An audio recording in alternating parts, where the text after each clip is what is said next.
During the summers, I used to do a lot of Vesper services in camps. And during the summer, I worked as a Sunday school missionary. That's when I got to know Mary McLeod Bethune personally. She and I used to sit on the porch, and she talked to me all the time about, what is your goal in life? Did she really talk that way? Oh, yes. I mean, that sort of... Oh, yes, she was. And she's a forthright person. She just comes right out and asks you the things or tells you the things that she wants you to know.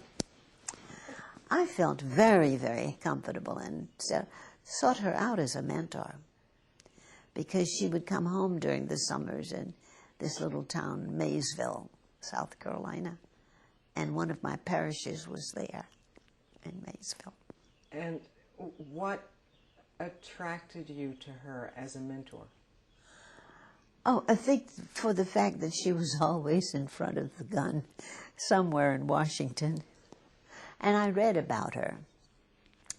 That was before she really got involved with the projects she did and before she went to teaching or anything like that. But she was always in somebody's face in Congress. And I just thought, oh, she's a great guy. I just want to be around her. And so I sought out whatever time I could. Mary McLeod Bethune was a role model in terms of the non-traditional roles of women. African-American women, yes. She was way out front.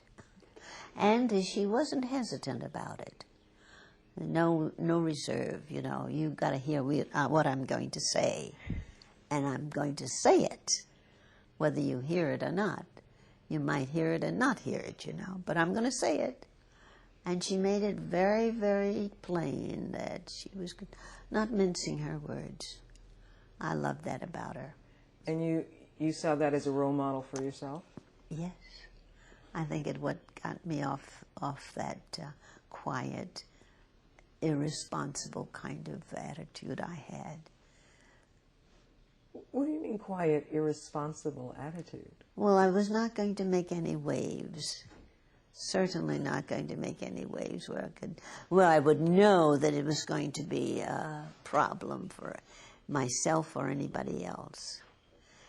Until I had that experience, and then I got to the place where I would dare to do all kinds of things, like sitting on the bus where I wanted to sit on the bus in South Carolina, and having the driver tell me, "You can't sit there." And I said, "The motto of our state is, while I live, I breathe." Well, I sat there, and he says, "I'm not going to move this bus until you do get up." And I stood up. I said, "I'll stand right here."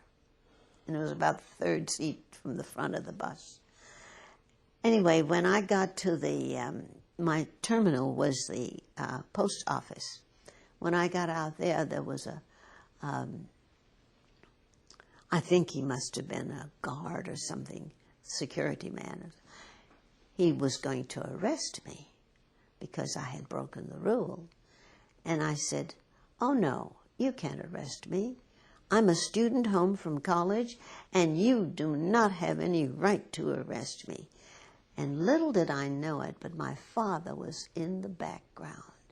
He was standing over, because he had known I was into some mischief. And he came over and he says, "I'll take care of her." That was the end of that. And I never rode the bus anymore. I would walk if I had to go any place.